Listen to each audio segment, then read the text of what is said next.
You're a nigger in a nice dress, and that's all you'll ever be." The words weren't spoken. They were unleashed. A venomous crack that shattered the opulent symphony of the Phoenix Charity Gala. 100 diamond-draped heads snapped in unison, their practiced smiles freezing into masks of shock. The air, once shimmering with golden light from a constellation of crystal chandeliers, turned thick and suffocating. The string quartet, mid-stroke on a Vivaldi concerto, screeched into an unnerving silence. Every eye in the grand ballroom of the Olympian Hotel was fixed on one tableau. At the epicenter of it all, a goddess carved from malice and ivory, stood Victoria Vanderbilt, the night's hostess. She was the city's darling, a porcelain beauty whose lineage was etched into the very marble of the museums and libraries surrounding them. Her skin was flawless, her lips a slash of cruel crimson, her platinum blonde hair cascading in waves over shoulders left bare by a gown of liquid silver that seemed to mock the starlight. She held the night in the palm of her manicured hand, and now she held its focus. In her other hand was a dessert plate, bearing a decadent slice of 8-layer chocolate nemesis cake, its dark fudge icing gleaming like crude oil under the intense lights. A smile, so smug it was poisonous, twisted her perfect mouth, and then, with a flick of her wrist as casual as swatting a fly, she launched it. The impact was a wet, brutal smack. The cake didn't just hit Dr. Alani Adebayo, it exploded against her. A thick, dark smear of chocolate and ganache burst across the side of her face, dripping from her jawline onto the pristine emerald silk of her gown. For a beat, one single suspended moment in time, the entire ballroom held its collective breath. And then came the laughter. It started as a nervous titter, a release of tension from someone grateful they weren't the target. Then it swelled, growing into a harsh, cruel chorus of derision. Phones, like 1,000 metallic fireflies, rose into the air, their lenses hungry. A portly man in a tuxedo, a titan of industry whose name was on the building's wing, coughed awkwardly before surrendering to a wheezing chuckle. Victoria Vanderbilt basked in the sound, the silver of her dress shimmering as she tilted her head back, laughter spilling from her throat like sour champagne. "It seems money still can't buy class, can it?" she declared, her voice slicing through the cacophony she had orchestrated. Her friends, a trio of surgically enhanced socialites, shrieked with delight. But Alani Adebayo did not break. She didn't flinch, didn't cry out, didn't even tremble. She stood perfectly still, her spine a rod of unbendable steel beneath the defiled silk. Her emerald gown, an elegant column of fabric, hugged a form that radiated a dignity no amount of chocolate could erase. Her hair, woven into intricate braids and swept into a regal updo, revealed the stark, calm lines of her expression. And that expression was a terrifying, absolute calm. Slowly, with the deliberate grace of a queen performing a sacred rite, she lifted her hand. 2 fingers scraped the thick frosting from her cheek. She examined it for a moment, an unreadable emotion in her dark eyes, and then let the glob fall to the polished marble floor. Splat. The sound was minuscule, barely a whisper. Yet in the cavernous, vaulted hall, it carried like a judge's gavel. The laughter faltered. The tide of mockery hesitated. The room shifted on its axis. Guests exchanged uneasy glances. In the back, a voice laced with dawning horror whispered, "Wait a second. Do you know who she is?"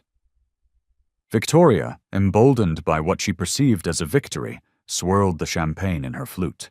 The silver fabric of her dress hissed as she leaned in closer to Alani, her smile sharpening into a stiletto. Her words were a venomous whisper, yet perfectly pitched for every billionaire, politician, and blue-blooded aristocrat to hear. Some doors, darling, are meant to remain closed. Some people are meant to stay on the outside looking in. A few chuckles answered her, but they were thinner this time, laced with uncertainty. Some laughed because they felt they had to, their fortunes and social standing tethered to the Vanderbilt name. Others just looked away, suddenly ashamed. But every eye kept returning to the woman at the center of the storm, the one covered in cake, radiating something far heavier and more dangerous than humiliation. Before we witness the fallout of this public execution, take a second and tell me where you're watching from. I want to see how far this story reaches. Drop your city or your country in the comments below. And if you believe that dignity is the ultimate armor, smash that like button and subscribe to this channel. Stories like this one don't just entertain, they ignite change, and your support helps us fan the flames. We're so glad you're here. Now, back to the silent woman in the emerald dress. Alani Adebayo's silence wasn't weakness. It wasn't surrender. It was weight. A weight that seemed to press down on the marble floor, suck the oxygen out of the gilded air, and smother the last embers of laughter. The night had been engineered to humiliate her, to put her in her place, to remind a black woman that no amount of success could buy her entry into their world. Instead, they had given her their undivided attention. They had handed her the stage. And though not a soul in that room knew it yet, the hurricane had already made landfall. This gala had been plastered across magazines and high society blogs for 6 months, billed as the philanthropic event of the decade. It was a night for 7-figure donations and multi-million-dollar deals whispered over flutes of Dom Perignon. The Olympian's grand ballroom was a cathedral built to the god of money. Frescoes of Greek gods cavorted on the vaulted ceilings, marble floors were polished to a dark mirror, and the 3 colossal chandeliers dripped diamonds of light onto the chosen few below. This was not a party. It was a performance of power, a public rehearsal of the hierarchy that ruled their world. Victoria Vanderbilt was the undisputed queen of that stage. She had moved through the room like a silver phantom, her heels clicking a sharp, authoritative rhythm against the marble. Guests orbited her, drawn by the irresistible gravity of her family's name. There were banking heirs whose ancestors had signed the Declaration of Independence, tech founders in their 20s who measured their worth in commas, and dowagers draped in jewels that could fund a small nation. To them, Victoria was not just a hostess, she was a gatekeeper. Her family's name was chiseled into the stone facades of half the cultural institutions in the state. This gala was her coronation, and tonight she had just exercised her divine right to decide who belonged. And at the center of her kingdom, Dr. Alani Adebayo stood, marked by the chocolate, her emerald dress ruined. Around her, conversation tried to reboot, stuttering back to life in fragmented whispers and awkward, strained laughter. People were talking to fill the terrifying void her silence had created. No one moved to help her. Not a single person offered a napkin, a kind word, a gesture of solidarity. Such was the chilling power of the hostess. Her contempt was a virus, instantly contagious. To stand with the victim was to volunteer for social exile. "Utterly unbelievable," muttered a man in a perfectly tailored Tom Ford tuxedo, shaking his head but pointedly refusing to meet her eyes. "She provoked her, she must have," said a woman dripping in sapphires, her voice a low, vicious hiss, as if the victim herself were to blame for the assault. Above them all, Victoria laughed again, a sound that echoed through the enormous hall, a conductor's baton setting the cruel rhythm of the night. The catering staff, their faces impassive masks, continued to circulate with champagne and hors d'oeuvres as if nothing had happened. The string quartet, after a nod from the conductor, hesitantly picked up their bows again, but the music sounded thin, fragile, The atmosphere had been irrevocably altered. It was thick now, charged with a strange electricity. Every glance that darted toward Alani was a toxic cocktail of morbid curiosity, primal fear, and a dark, reptilian hunger for more drama. She didn't move. Not yet. Victoria raised her glass in a mocking toast, her smile dripping with the nectar of her triumph. "To those of us who know our place," she announced, her voice ringing with finality.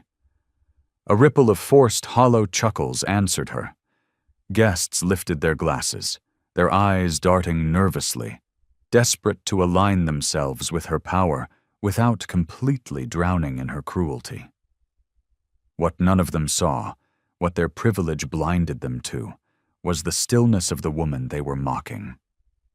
For in that stillness was a gravity of its own, heavier than the chandeliers, denser than the marble, a silence that pulled every eye, every thought, back to her, again and again.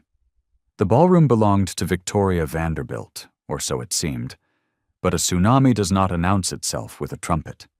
It gathers its power in the deep, silent places, building a terrible momentum until the weight of the water becomes impossible to ignore.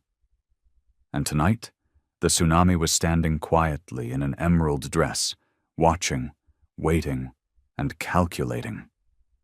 The laughter didn't fade. It mutated. Emboldened by its own cruel momentum, it crashed louder, feeding on the silence of its target. The ballroom, moments before a picture of dignified opulence, now resembled a Roman Colosseum where social assassination was the evening's entertainment. The glow of smartphone screens formed a constellation of voyeurism.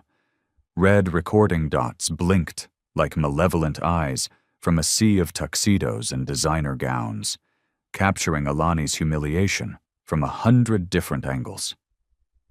A man with a neatly trimmed beard, a venture capitalist known for his ruthless takeovers, zoomed his phone's camera in on the slow, dark drip of frosting falling from Alani's jaw.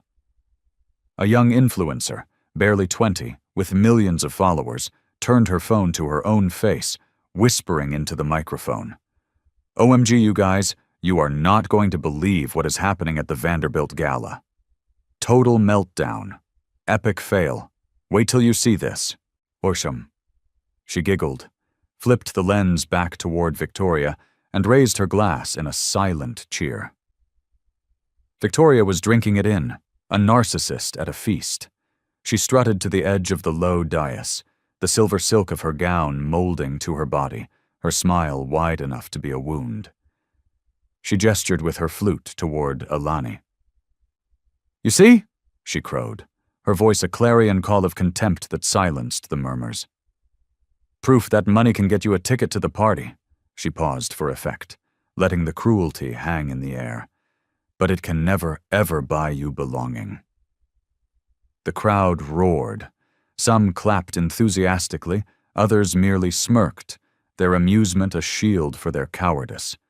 Not a single soul interfered. It was the first and most sacred law of the elite. It is always safer to laugh with the predator than to stand with the prey. Allegiance to the gatekeeper, absolute silence for the victim. A waiter, his face pale and his hands trembling, stumbled past with a silver tray of handcrafted eclairs. Victoria, without looking, plucked one from the tray. She examined it for a second, then, with a theatrical, underhand toss, hurled it at Alani's feet. The pastry exploded into a shower of cream and crumbs across the emerald silk. "Oopsie," Victoria cooed, her face a mask of faux innocence as her friends howled like hyenas. Alani Adebayo remained a statue of serene stillness, the chocolate on her face like tribal war paint, her dress a testament to their barbarism, her dignity seemingly flayed from her bone by bone. Yet her posture was unbroken. Her chin was lifted, her shoulders were squared, her eyes were unwavering, taking in everything. The cruelty, however, had a fever now. It had to keep climbing. A man in a deep navy tuxedo leaned toward his date, his voice a stage whisper sharp enough to be overheard by a dozen people. Can you imagine? Thinking she could just waltz in here and blend in. It's honestly laughable. His date, a woman with lips plumped into a permanent pout, giggled nervously, covering her mouth with her hand, though her eyes flickered with something that might have been pity, or perhaps just fear. Another guest, a grande dame of the city's art scene, muttered to her companion. She ought to be grateful she was even invited. Some people simply refuse to understand the hierarchy. Victoria drank their words like fine wine, each comment intoxicating her further. She held her glass aloft once more. "Let this evening be a lesson for everyone," she declared, her voice filled with messianic fervor. "Lineage, heritage, true elegance, these are not things you can imitate. They are things you are born with. They cannot be bought." The pronouncement hung in the air like a poisonous perfume, sweet and reassuring to those desperate to believe they belonged, suffocating to anyone who dared to challenge the premise. The cameras kept rolling. The laughter pressed in harder. The humiliation was no longer just a personal attack. It was becoming a viral spectacle, a piece of digital history. The image of the chocolate and the emerald silk, of arrogant power and silent dignity, was already being captured, copied, and shared across 1,000 different feeds. And still Dr. Alani Adebayo did not move. She simply took a breath, slow and deliberate. Her eyes, dark and piercing, scanned the room. She was not seeing them with fear or shame. She was seeing them with the cold, patient clarity of a strategist watching her opponents move all their pieces into a perfectly designed trap. The ballroom believed it was witnessing the spectacular fall of a social climbing pretender. What they were actually watching was the deep, terrifying silence just before the lightning strikes. The chocolate frosting had begun to dry on her cheek, the sugar turning tacky and tight under the relentless heat of the chandeliers. The emerald fabric of her gown, once a flawless sweep of color, was now a battlefield map of smears and stains. To everyone in the room, she was a symbol of epic social failure. But inside her own mind, she was something else entirely. There was no chaos within her. There was only a chilling, diamond-hard clarity. She could hear the voice of her grandmother, speaking to her from a memory 25 years old, in a small kitchen that smelled of fried plantains and hibiscus tea. "The world will not test you with fire, little lioness. It will test you with ice. They will try to freeze you out, to make you feel like a ghost in their house, to shame you in the middle of their great halls. Remember this: dignity is not a sound you make. It is the silence you command." The waves of laughter rippled again, sharp and cutting as shards of broken glass. Phones hovered like vultures, documenting her stillness. Victoria, her silver dress a weaponized glimmer, lifted her glass for another toast, another barb, another dose of venom. The entire ballroom danced to the rhythm of her cruelty, like marionettes on invisible strings. But Dr. Adebayo didn't truly hear it. She was listening to the steady, metronomic beat of her own heart. Thump, thump, thump, thump. Each inhale was a reminder. She had fought and won wars in boardrooms far more brutal than this gilded cage. Each exhale was a release. She had survived rooms colder, crowds crueler, and humiliations far deeper than this. Her silence was not an act of surrender. It was an act of calculation. The frosting on her skin had become a mask, but not of shame, of patience. Every smear of chocolate, every crumb of pastry clinging to her emerald dress was a mark in a ledger, an itemized list of an arrogance for which an invoice would soon be delivered. She could feel the psychic weight of the room trying to crush her, to force her spine to bend, her shoulders to slump, her eyes to fall. Yet she stood resolute, Her gaze drifted briefly, clinically, toward Victoria. The hostess's laughter was a wide, gaping thing, all teeth and gums, her eyes gleaming with the ecstatic superiority of a bully who has found the perfect victim. Around her, the guests drank and clapped and mocked, their complicity sealing the moment. The power dynamic of the night seemed absolute, unshakable. But in that brief glance, Dr. Adebayo saw what no one else did. A flicker. A tiny, almost imperceptible tremor in the flawless performance. Cruelty is the last refuge of the insecure, and arrogance is the brittle armor of the afraid. Her eyes continued their sweep of the crowd, men in bespoke tuxedos, women dripping with generational diamonds, influencers whose only asset was their fleeting relevance. Every one of them complicit. Every one of them blissfully certain of their safety within the herd. She wasn't memorizing their faces with rage. She was cataloging them with the dispassionate precision of an auditor. Then, slowly, she drew another long, deep breath. Her silence deepened, expanded, until it became a physical presence in the room. A hurricane does not shout its name. It gathers its power in the distant, quiet ocean, unseen and unheard, until the very pressure of the air changes and becomes too heavy to breathe. That was what she felt in her chest now. The gathering. The inexorable swell. They thought they had broken her. They thought chocolate and laughter had succeeded in reducing her to a pathetic object, a mere prop in their grand theater of superiority. But they hadn't broken her. They had given her a gift, a stage, a microphone more powerful than any in the building, an audience that was watching with rapt attention, believing they were witnessing a downfall. They were profoundly, catastrophically wrong, because this humiliation was not her epilogue. It was her overture. The air in the ballroom had now curdled. What had begun as a singular act of spite had metastasized into a full-blown public spectacle. Victoria Vanderbilt, silver dress blazing like a supernova under the crystal lights, knew her audience well and played to them with the practiced cruelty of a seasoned performer. She stepped closer to Alani, her silver heels striking the marble with sharp, punctuating clicks. A fresh plate of multicolored macarons was whisked from a passing waiter's tray. She plucked a lurid pink one from the pyramid, rolling it between her thumb and forefinger like a bullet. Then, with a casual flick, she sent it flying into Alani's lap. The crowd roared. Another one followed, a sickly green one, landing near her feet and shattering into a cloud of almond dust.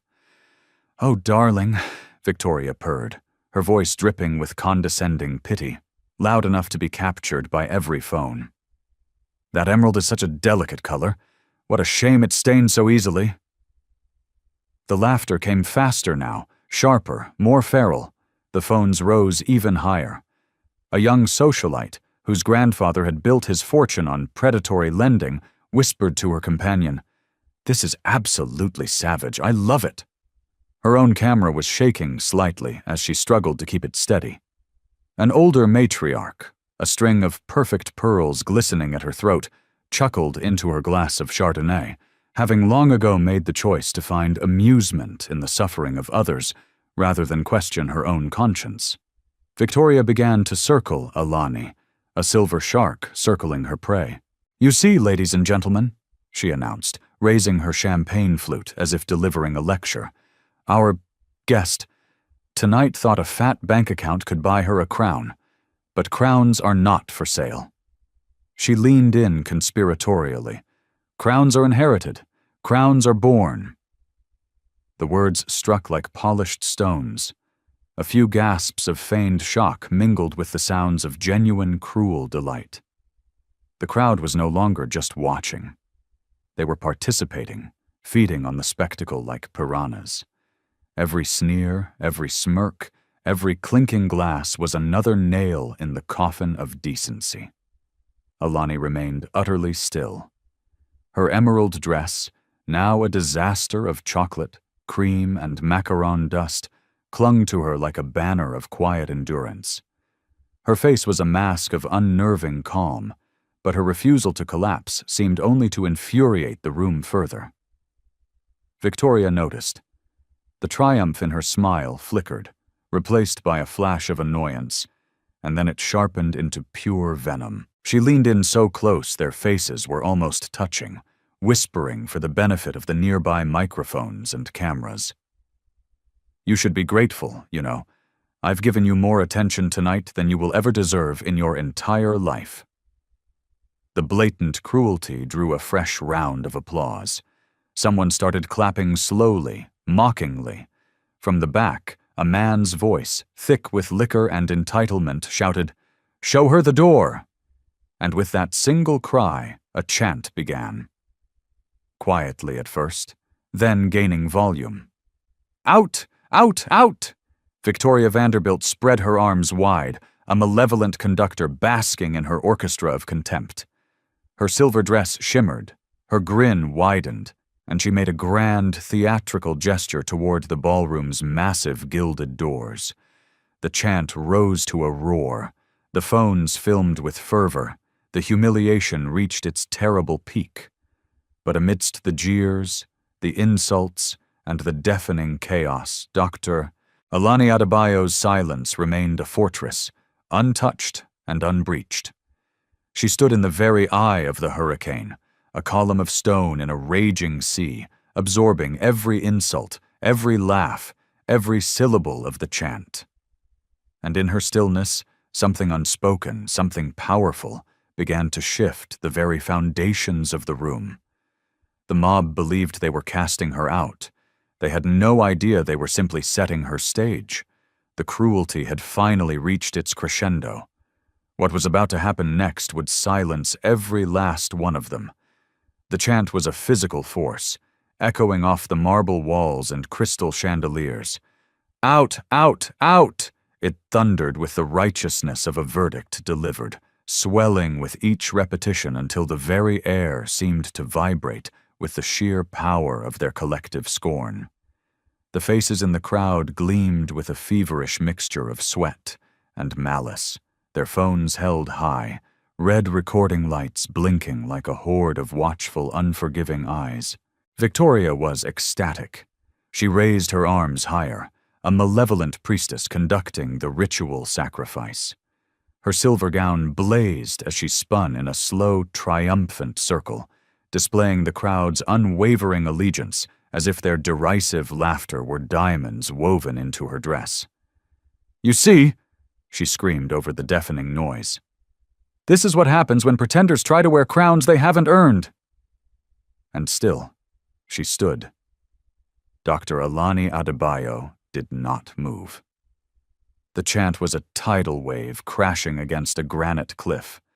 It was loud, relentless, and utterly powerless to move her. The chocolate was a hard shell on her cheek. The crumbs and stains were a modern art masterpiece of cruelty on the emerald silk of her dress. But her spine remained straight as a spear. Her chin remained lifted.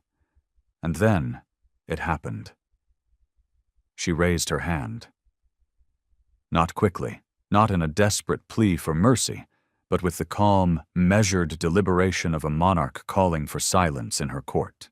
Her fingers straightened, her palm held steady, a simple gesture so stark and so unexpected that it sliced through the roar of the chant like a surgeon's scalpel. A ripple of silence spread out from her in concentric circles. Voices faltered mid-word. Phones zoomed in closer, trying to comprehend the shift. Victoria blinked, her triumphant grin twitching at the corners, the first sign of a crack in her perfect facade. "Oh," she sneered, taking a half-step closer. "Has the little mouse finally found her squeak?" But the CEO didn't speak. Not yet. She simply reached up and wiped another streak of frosting from her collarbone. She held the dark smear up between her thumb and forefinger, examined it, and let it drop. The sound of the chocolate splattering on the marble floor was almost inaudible, but it cracked through the room with the force of a gunshot. The room froze. For the first time all night, it wasn't the hostess, but her target who commanded the silence. Eyes shifted nervously. Guests glanced at one another, a current of uncertainty arcing between them. The script of the evening's performance had just been violently rewritten. Finally, she spoke. Her voice was calm, resonant, and carried through the cavernous hall without any need for a microphone. "Are you absolutely certain this is what you want to do?" The question wasn't loud, but it struck the room like a bolt of lightning. It held no anger. It contained no plea. It was a warning, delivered with the chilling finality of a verdict. Victoria laughed, a nervous, brittle sound that she tried to mask with bravado, tossing her hair back over her shoulder. "Do what? Remind an imposter that she doesn't belong?" Dr. Adebayo's gaze cut through her, steady and unblinking. Her silence stretched again, heavier this time, a palpable force that seemed to suck the very sound from the air, until even the violins in the corner seemed to shrink behind their instruments. The crowd began to stir uncomfortably. A man in the front row slowly lowered his phone. A woman pressed her lips into a thin, tight line, the smirk she'd been wearing all evening suddenly looking foolish and ugly. The absolute certainty that had fueled the lynch mob's chant now wavered, cracked by the weight of a calm they could not possibly comprehend. Victoria forced another laugh, louder this time, sharper, a desperate attempt to regain control. But within that laugh, there was a fragile, high-pitched note of panic, something the entire room was just beginning to hear. Because for the first time all night, it became terrifyingly clear to everyone that Dr. Alani Adebayo was not the victim they thought she was. She was the storm they had mistaken for silence. The silence she now commanded was thick, heavy, almost unbearable. 150 pairs of eyes stared at her, the dried chocolate on her cheek like a strange foreign medal. Her emerald dress was a ruin, but her presence was utterly untouchable. The air in the ballroom felt heavy, static, and every second stretched into an uncomfortably long eternity. Then the whispers started. "Who is she?" a young man muttered, lowering his phone and turning to his friend. "Seriously, I know I've seen her face before. Wasn't she on the cover of Forbes or something?" Another guest whispered to her husband, her diamond earrings catching the chandelier light as she shook her head. "No, it couldn't be. If she were that woman, she wouldn't just be standing there taking this." But the seeds of uncertainty had been planted, and they were spreading like cracks across a frozen lake. The unified chant had died. The confident laughter had evaporated. In its place, a nervous murmur multiplied, 100 different questions crawling through the opulent ballroom. Victoria made a desperate attempt to seize the narrative back. She lifted her champagne glass again, forcing her lips into a wide, brittle smile. "Don't be fooled by a power suit," she sneered, her voice shrill. "A fancy magazine cover doesn't make you royalty. This is my house, my city, my world. She's just another wannabe outsider trying to force her way through the door." But her voice no longer held its whip-crack authority. It wavered, ever so slightly, trying to rise above the growing tide of recognition. Guests were remembering news articles, television interviews, photos from global economic forums. They had seen this woman's face before, not smeared with dessert, but framed by headlines that spoke of global logistics, technological innovation, and fortunes measured not in millions, but in billions. Dr. Adebayo stood unmoving, letting her silence speak more articulately than Victoria's frantic words. Her eyes scanned the crowd, resting for a brief, powerful moment on those who whispered, just long enough to make them drop their gaze in a flush of shame. Then she spoke again, her voice still quiet, still steady, each word a perfectly chosen weapon. "You believe I am here tonight because I needed your invitation?" Gasps rippled through the hall. The sheer audacity of her tone struck harder than any insult. It was not the sound of defiance. It was the sound of absolute certainty. A man near the front shifted uneasily, tugging at the collar of his tuxedo. "Wait," he whispered urgently to his wife. "Isn't she the one who bought out Consolidated Air Freight?" His voice trailed off, but the question hung in the air, heavy and terrifying. Phones were no longer recording. They were now weapons of research. Guests scrolled with a feverish intensity, their fingers tapping, screens glowing in the dim, golden light. And there it was. Her face, unsmeared. Her name, Alani Adebayo, founder and CEO of a global tech and logistics empire. And next to her name were numbers that made the collected wealth of everyone in that room feel like pocket change. A woman gasped, her hand flying to her mouth. Another guest whispered, a choked sound of horror. "Oh my God!" Victoria saw it. Panic flashed across her face like heat lightning before she smothered it with another paper-thin laugh. "Don't let her fool you," she shouted, her voice verging on a screech. "She's a nobody, a nothing!" But even as the words left her mouth, her eyes were darting desperately toward the crowd, reading their horrified expressions, feeling the catastrophic fracture of her control. Dr. Alani Adebayo didn't need to shout. She let the murmurs do the work for her. She let the devastating truth bloom like wildfire in dry grass. She had always understood a fundamental principle of power that no one in this room ever had. It doesn't come from raising your voice. It comes from making others lower theirs. The tide was not just turning. It had become a tsunami. Victoria Vanderbilt could feel the marble floor slipping out from under her silver heels. The humiliation had been her weapon to wield. But now, the revelation was no longer under her control.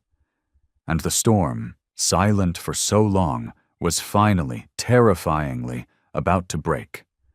The ballroom was buzzing now, a frantic hive of nervous electric whispers. Smartphone screens glowed, faces illuminated in the stark white light, growing paler as the brutal truth cut through generations of insulated rumor. They had come here tonight expecting cheap theater, some juicy gossip, a safe, socially sanctioned spectacle of public shaming. Instead, they found themselves staring at a woman whose corporate empire was woven into the very fabric of their lives, into the industries they depended upon, into the stocks that padded their portfolios. Dr. Adebayo let them whisper. She stood firm in her ruined emerald dress, the chocolate on her cheek now a badge of honor, her silence more potent than 1,000 speeches. When she finally spoke again, her voice was low but crystalline, slicing through the nervous din like a diamond cutting through glass. "Some of you in this room," she said, her eyes sweeping over them with cold, dispassionate assessment, "sign contracts with my subsidiaries without ever bothering to read the name on the letterhead." A sharp, collective intake of breath. Someone's phone slipped from their nerveless fingers and shattered against the marble floor. A man in the second row, the venture capitalist who had zoomed in on her humiliation, went rigid, his face draining of all color. He recognized her name now, because it was the signature on the quarterly 9-figure funding checks his firm received. Victoria's laugh was brittle now, sharp as splintering glass. "She's bluffing. This is just a performance. Don't listen to a word she says." She tried to raise her champagne flute in a defiant gesture, but her hand was shaking so badly that golden drops spilled over the side, tracing a path down her wrist. Dr. Adebayo slowly turned her gaze back to her, calm and utterly unflinching. You call this your house, your city, your world. She paused, letting her voice gain weight with every syllable. But please, Victoria, tell us all what happens when the lines of credit that finance your father's art galleries, your mother's boutiques, and your family's real estate holdings simply vanish by sunrise. The words fell like granite stones into a silent pond. The last of the laughter was swallowed by a vacuum of pure dread. Guests shifted on their feet, glancing at one another. Some of them already knew. The others were realizing for the first time that their comfort, their wealth, their very social positions were all threads in a vast, intricate tapestry that she, Dr. Alani Adebayo, held the power to unravel with a single command. "Enough!" Victoria snapped, her voice cracking against the high vaulted ceiling. "You don't scare anyone here?" But her own friends were looking profoundly uneasy now. Their smiles had frozen into brittle masks. Their laughter was a strangled memory. One man muttered under his breath, "She controls the Meridian Tech Fund, doesn't she?" Another whispered back, "And the shares in Global Pacific Airways? My God, she's that woman." Alani took another slow, deliberate breath, as if she possessed all the time in the world. She raised her hand again, palm outward, not to command silence this time, but as if to steady the violently shifting room. The ballroom leaned in, a collection of captive souls, listening in spite of themselves. "Are you certain?" she repeated softly, the words an echo of her earlier, chilling warning. "That this is the stage you want to stand on? With me?" The question didn't just fill the room, it remade it. Power itself tilted on its axis, a subtle but undeniable tectonic shift, the first deep tremor before a cataclysmic earthquake. Victoria tried to laugh again, louder, more hysterically this time, but it was hollow, reedy, the sound of utter desperation. Her silver dress still sparkled under the lights, but it no longer blazed with authority. It looked like tinsel. The crowd wasn't even looking at her anymore. Their gaze was fixed, with a mixture of terror and awe, on the woman she had tried to destroy. The woman standing calmly in a ruined gown of emerald and chocolate, radiating a storm from which no one could escape. And for the very first time all night, raw animal fear flickered not in the victim's eyes, but in the hostess's. Victoria Vanderbilt's smile had now cracked beyond any hope of repair. Her crimson lips were stretched into a terrifying rictus, trembling at the corners. The laugh she tried to summon again died in her throat, choked off by the wall of silence pressing in from all sides. Her silver dress still blazed under the crystal chandeliers, but it no longer radiated power. It clung to her frame, a shroud of desperation. Dr. Alani Adebayo took another deliberate step forward. The marble floor gleamed beneath her heels. The chocolate had dried into white scars across her emerald gown, but with every passing second, she seemed to stand taller, her presence filling the vast ballroom more completely than the chandeliers or the music ever could. Her voice was steady, each word a perfectly calibrated instrument of destruction, every syllable carrying the crushing weight of inevitability. This foundation you celebrate tonight, this Vanderbilt Legacy Fund you are all here to toast. She paused, her eyes locking with Victoria's. Runs almost exclusively on my capital. A gasp tore through the crowd like a physical shockwave. 100 heads turned as one toward Victoria, whose face had blanched to the color of ash, as if the words themselves had struck her. I have personally invested $7.8 billion into the very structure you so proudly claim as your family's empire, Dr. Adebayo continued. Her tone was not boastful. It was factual, clinical, surgical. And tonight, in front of all your allies, your patrons, and your cameras, I am formally withdrawing it all. First there was silence, Then absolute panic. Guests gasped. Phones, which had been put away, were whipped out again. Conversations exploded in frantic, terrified whispers. A man clutched his chest, muttering to his wife, "That's the entire lifeline of the foundation. It's everything." Another man hissed to his companion, "Without her, they're not just broke. They're liquidated. They collapse." Victoria staggered back a step, the champagne flute finally slipping from her nerveless grasp. It shattered on the marble, a small explosion of crystal and sound. Champagne bled across the floor like liquid gold, pooling at the heels of her silver shoes. You can't," she stammered, her voice suddenly tiny, stripped of all its former bravado. "This is my family's—" "It was," Dr. Adebayo cut in, her voice calm, her words final. "But now, it ends." The weight of those two words crushed the air from the ballroom. The guests who had howled with laughter at a woman smeared with frosting now stood pale and silent, their own comfortable futures unraveling in the space of a single sentence. The glamour of the gala disintegrated, replaced by a cold, metallic dread. The whispers were no longer about gossip. They were about survival. She just pulled nearly $8 billion. The gala, the foundation, it's over. They'll lose everything. The houses, the collections, everything. For the first time, every single eye in the room completely abandoned Victoria. They turned, fully and completely, toward Dr. Alani Adebayo. They were not looking at an object of ridicule, nor were they looking at a victim of their cruelty. They were looking at the sole, absolute power in the room.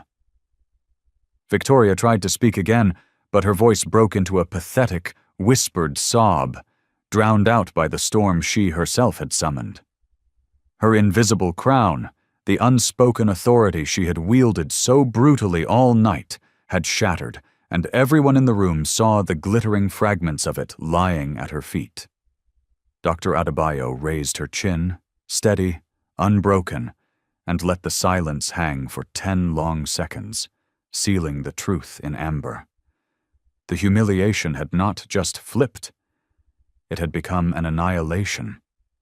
The gala no longer belonged to its hostess.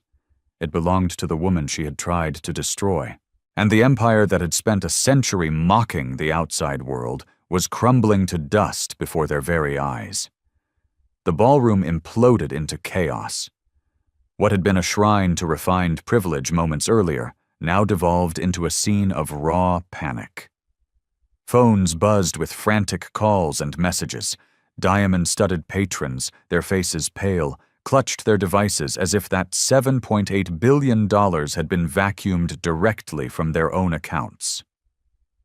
"Get finance on the phone now," one man hissed to his assistant, his voice tight with dread. "They'll announce this to the markets by morning. We have to sell off." Another guest muttered, his eyes darting toward the exit as if sheer distance could shield him from the radioactive fallout. Victoria Vanderbilt stood frozen, a tragic figure in a silver dress, champagne pooling around the shards of her shattered life. The dress no longer shimmered. It looked gaudy, vulgar against the sheer magnitude of what she had lost. The so-called friends, allies, and donors who had orbited her all evening backed away, one by one. No one reached for her hand. No one offered a comforting whisper. They turned their backs, suddenly desperate to disassociate themselves from the cataclysmic collapse happening in real time. A young socialite pulled her cashmere shawl tighter around her shoulders, muttering, "She's finished, utterly finished." A woman who, just an hour ago, was seated at Victoria's right hand, leaned into her husband's ear. "We should leave, now, before we're photographed anywhere near her." It was too late. Photographers from the city's major news outlets had already arrived, drawn like sharks to the scent of blood in the water. Cameras flashed, their bright, merciless light capturing Victoria in her moment of utter ruin. Her arrogant crown fallen, her inherited power stripped bare. And in every single photograph, framed just behind her, stood Dr. Alani Adebayo, calm, composed, the chocolate still clinging to her emerald dress like a testament to her survival. News alerts began to ping on phones all across the hall, a digital chorus of doom. Breaking, Dr. Alani Adebayo withdraws 7.8B from Vanderbilt Legacy Fund. Shock at Phoenix Gala, Hostess publicly humiliated as empire collapses. Power shift, tech mogul dismantles century-old dynasty overnight. Victoria tried to speak, to reclaim some shred of her authority. "This is my family's legacy," she cried, her voice breaking as she looked desperately at the indifferent crowd. No one listened. Her words dissolved into the growing murmur of reporters, the clicking heels of guests arranging for their cars, the hushed whispers of lawyers already calculating their billable hours. Dr. Adebayo hadn't moved. She didn't need to. Her silence spoke with more authority than the rising panic. Her stillness was a center of gravity, drawing every eye, every headline, every last shred of allegiance toward her. Above the grand fireplace, a massive, oil-painted portrait of Victoria's great-grandfather loomed, a stern symbol of dynastic power. Tonight, its gaze seemed almost to mock his descendant. Beneath it, his entire legacy crumbled, abandoned by the very people who had cheered her on just an hour before. The chant of "out, out, out" that had once targeted Alani now seemed to hang in the air over Victoria herself, not spoken aloud, but written in every averted gaze, every hurried step toward the gilded doors. Her kingdom had fallen. And at its very center, as calm as she had been at the beginning, stood the woman she had tried, and failed, to humiliate. She was no longer the target, she was the architect. The ballroom was no longer a place of glamour. It was a tomb, a ruin of trembling silver silk, of champagne staining marble like a memory, of whispers that cut sharper than the Vivaldi concerto ever could. Victoria stood abandoned, her empire a pile of smoking rubble glowing in the light of smartphones and news cameras. But at the epicenter of it all, calm, unbowed, stood Dr. Alani Adebayo. She did not rush her exit. She did not gloat. She simply adjusted the shoulder of the emerald dress that clung to her form. The chocolate frosting had hardened on its fabric like battle scars. Her hand brushed a final streak from her cheek, not to hide the evidence of the assault, but to reveal the unwavering steadiness of her gaze beneath it. Reporters surged forward, their questions sharp and hungry. "Dr. Adebayo, is it true you've pulled the entire endowment? Will the Vanderbilt Foundation collapse tonight? What message are you sending with this monumental decision?" She raised her hand, just as she had done before, to silence the hateful chant. Instantly, the cacophony of voices dropped to a respectful hush. The power in the room was no longer held in Victoria's silver dress or her family's centuries-old name. It resided here, in this woman whose presence commanded obedience without a single shout. Her voice, when she spoke, was measured, deliberate, and echoed with profound meaning. "Dignity is not for sale." She paused, letting the words sink in. "And power is not a crown you inherit. It is the truth you are willing to stand on when the entire world tries to break you." The words rang across the marble and glass, searing themselves into the silence of the ruined party. No one dared to interrupt. Even the flashing cameras seemed to pause, as if the lenses themselves understood they were capturing not just a news story, but a moment of history. Victoria crumpled further into her isolation. Once so radiant, she now looked small and frail beneath the glittering chandeliers. Her beauty seemed hollow. Her allies had vanished into the night. Every eye in the room had turned from her. Even the portrait of her great-grandfather above, seemed to be glaring down at her in judgment. Finally, Dr. Alani Adebayo turned to leave. Her heels struck the marble with a steady, rhythmic cadence, and the crowd parted for her without hesitation, a sea of tuxedos and gowns cleaving down the middle, forming an aisle as though their instincts recognized true sovereignty when they saw it. Men worth billions stepped back. Women draped in diamonds lowered their gazes. She did not look back as she walked through the great gilded doors. Her voice carried one last time, a final, unforgettable lesson for the people who had so eagerly watched her humiliation. Humiliation does not weaken a person. It only reveals who truly holds the power. Her words echoed in the grand hall long after she was gone.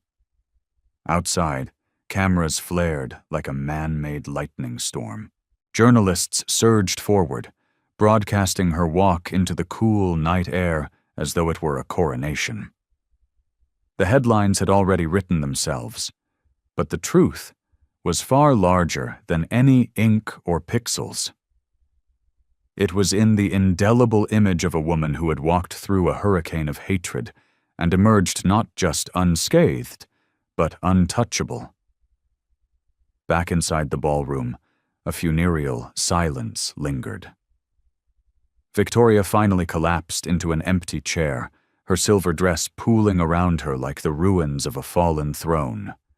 No one came to comfort her.